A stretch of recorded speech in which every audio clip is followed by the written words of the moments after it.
I noticed something very odd about the position of the landing gear of Air India Flight 171, and it opens up an entirely different can of worms. Stay tuned.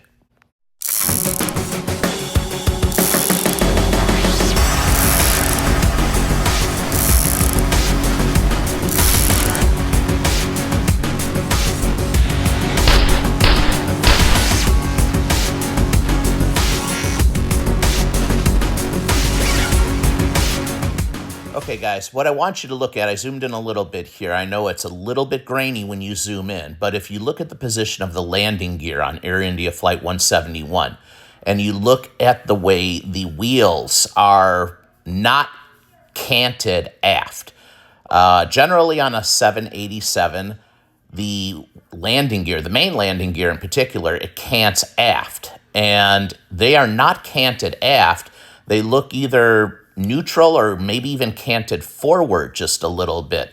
And this is very odd because what happens is in the gear sequence for the 787, I'm going to show you that in a minute, in the gear sequence, one of the first things that happens is that the landing gear cants forward, and then the gear doors open and the wheels fold up into the wells. So let's take a look at that. So this is a 787 on jacks, and the landing gear will cant forward.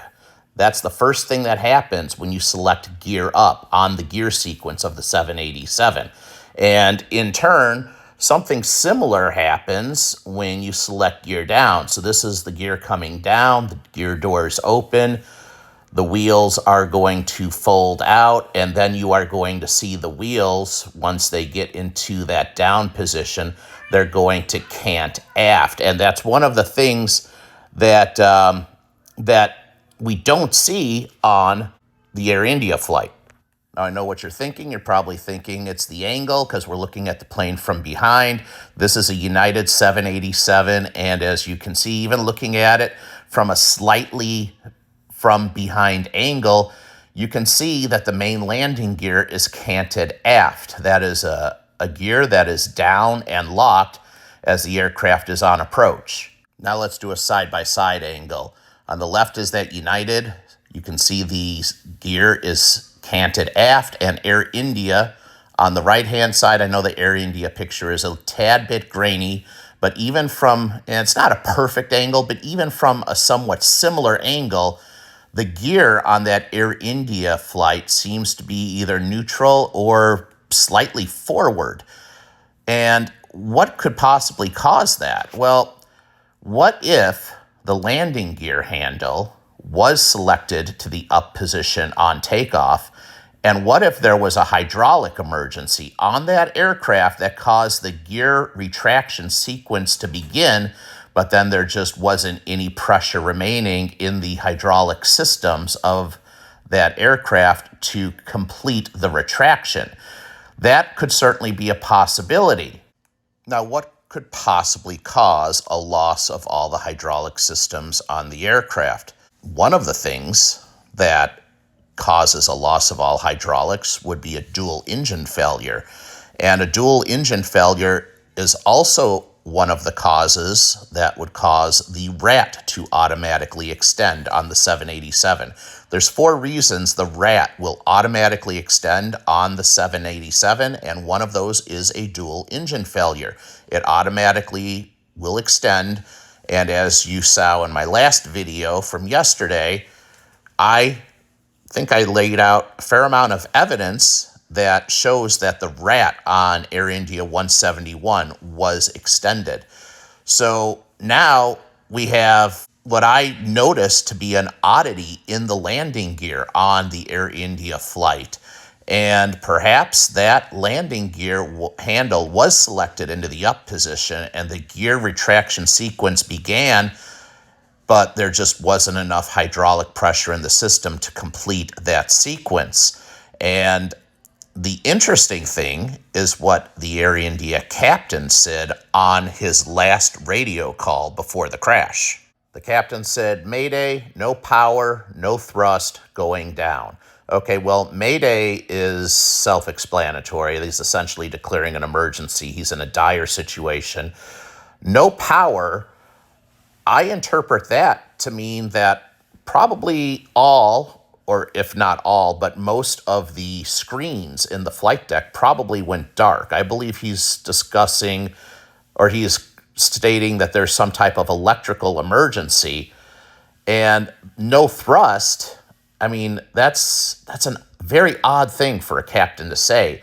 Generally, if you lose one engine, you'll say something like, I'm declaring an emergency. We've lost our number one engine, or we've lost our number two engine.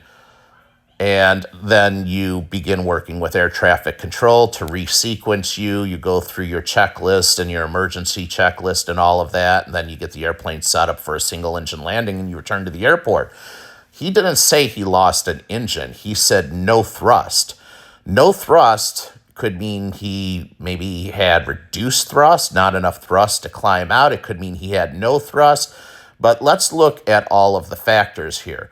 We've got a rat that was extended, which only extends for hydraulic and electrical emergencies and a dual engine failure.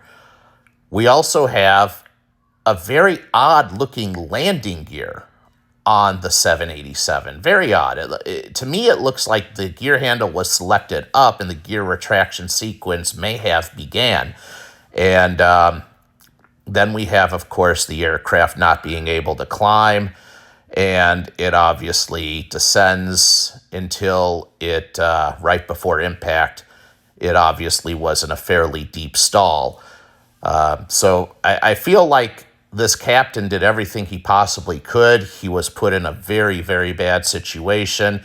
He could have potentially lost both engines, all his hydraulics, his electrical system, all at 400 feet above the ground. From the time this aircraft took off to the time that it impacted into that doctor's hostel was 32 seconds, folks. That's 32 seconds that he had to transition from what he believed to be a normal takeoff, like every other takeoff of his career, to an extreme emergency and being put in a very bad situation. I know there is some speculation out there that the first officer, when the captain called for gear up, the first officer raised the flaps instead of raising the landing gear. I do not believe that this is a possibility. The flap handle is down on the center pedestal, just to the right of the thrust levers on the 787, and the gear handle is on the panel in between both pilots. They're probably a couple of feet apart from each other. Both handles look differently, they feel differently, and they operate differently. The flap handle, you have to lift it up and move it forward to retract the flaps. I find it hard to believe that any professional airline pilot could do this by mistake. It just doesn't hold water based off of the evidence that I cited in this video and in the previous video. So obviously we're going to have to wait for the investigation. But if you're asking Triple P's opinion, my opinion is something was severely wrong with this jet. I believe something was majorly wrong. I don't believe this to be a form of pilot error in any way, shape, or form at this point, based off of the evidence that I'm seeing and the video evidence that I'm seeing. So if that is the case, Boeing could be in a fair amount of deep doo-doo. But we'll just have to wait and see for the investigation. Thanks for watching.